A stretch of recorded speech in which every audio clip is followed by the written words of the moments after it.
Gusto nyo ba ng madali ang luto pero masarap? Subukan nyo tong version ko ng chicken liver bistec. Promise guys, napakadaling lutuin tapos ang sarap pa. Ako na kayong mga eggplant. Teka, hindi mo ako matulog. Nakita mo ako. Tingnan nyo naman to. Nakita mo ako.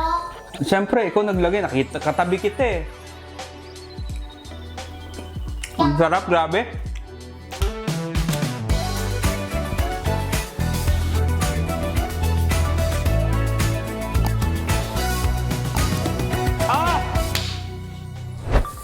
Etong chicken liver, guys, Yung chicken ibababad liver, lang guys, natin sa gatas. Sa gatas. Kahit anong gatas naman pwede. Yan, basta lang lumubog siya. Teka lang, Atlas. Yan. Ako na makahalo. Teka. Yan, babad lang natin ng mga 10 to 15 minutes.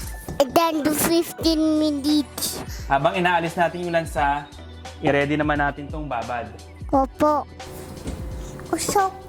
Ayan. Ito muna. Okay. Ilagay na natin tong soy sauce. Lagay mo na, Atlas.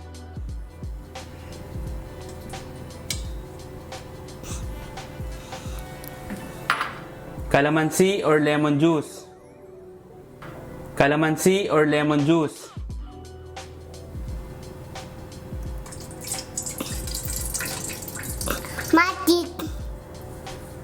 Magic. Ito, liquid seasoning. Optional lang to guys, liquid seasoning. Okay. Tapos dark soy sauce. Pampakulay lang naman yan, wala namang alat masyado yan. And oyster sauce. Ako na dito, Atlas. Ako na. Teka, mahirap to eh. Ayan, lagyan natin.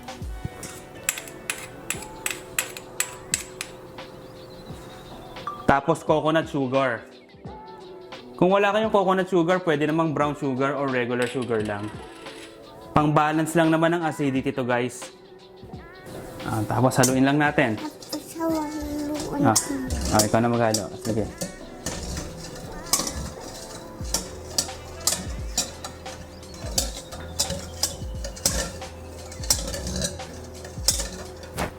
Lagyan pala natin ng... Atlas, nakalimutan natin to. Ground black pepper. Ako na.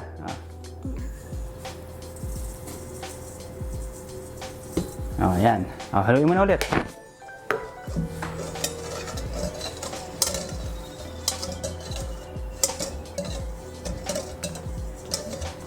Okay na yan. Thank you.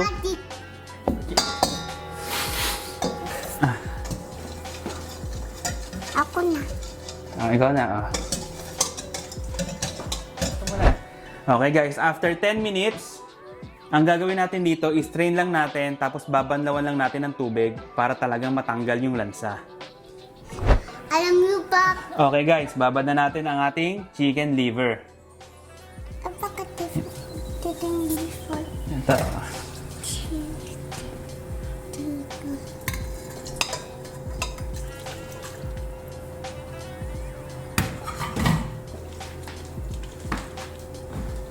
Ibabad lang natin to for another 15 minutes. For 15 minutes.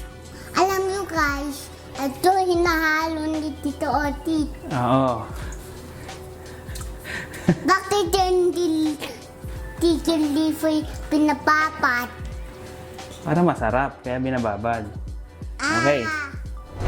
Okay guys, nagpainit lang ako ng mantika tapos magigisa tayo ng garlic and onion. Bakit hahaluin ako na? Gisahin lang natin to maigi.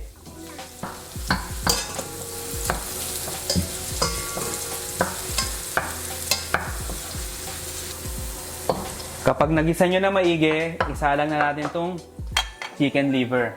Bakit chicken liver? Mabilis ang prito lang naman to guys.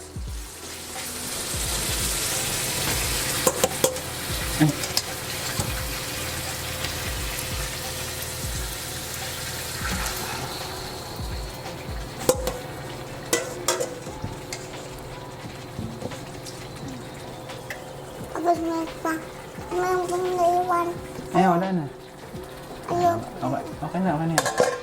Okay. Gisahin lang natin to maigi. Yung atin tumakiga. 45 minutes lang do. Pakuluan lang natin. Ito napapat ko na sa water. Ay, luto na guys, look. Ayan na yung bakaing yolk.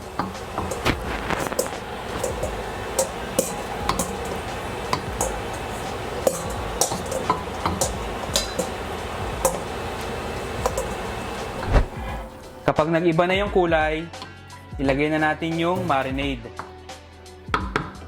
Look, nililinis ko.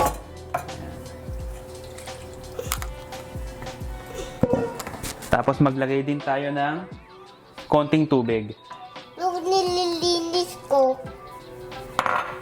Look guys, nililinis ko. Ano ba yung nililinis mo? Ang kawali. Okay. Agluluto pa rin ako. Tapos ilagay na natin tong sibuyas. Onion rings. Yan.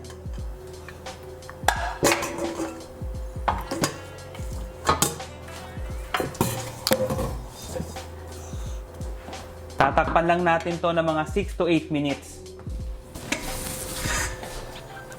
Tinapon ko. Okay guys, after mga 7 minutes, pwede na to.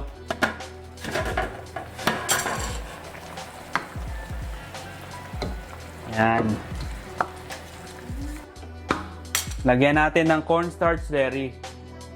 Lagi ng cornstarch dawdi. All to 5 minutes. May niluto ako for you.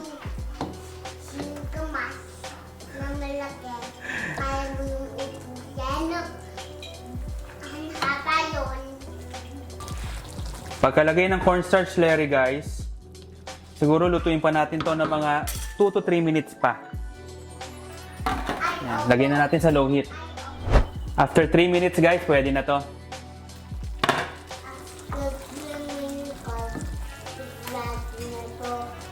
Ayos. Ayos. Mag-garnish lang tayo ng chili oil. Kahit anong brand ng chili oil, pwede naman. Kung ano yung trip nyo. Ang pwede. And fried garlic. Magpapalagay lang ako. Medyo nakukulangan ako sa kulay, kaya mag-garnish tayo ng parsley. Parsley flakes, guys. Kaya nyo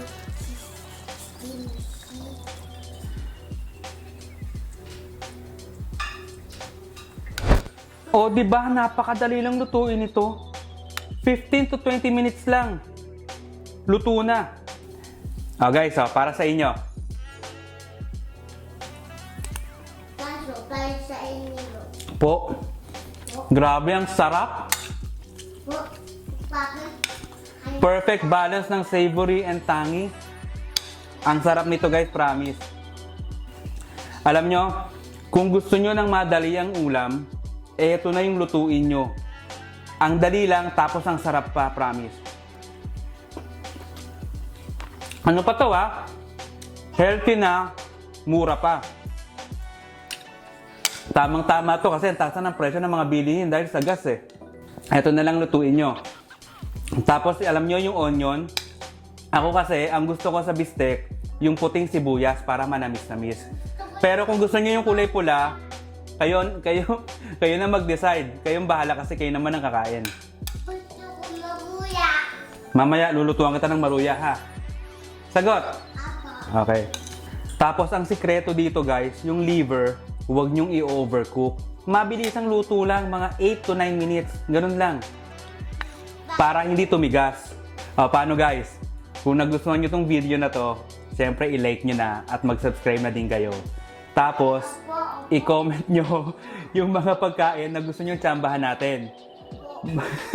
Basta tandaan nyo na ang luto, mas sumasarap yan kapag patsamba-tsamba lang.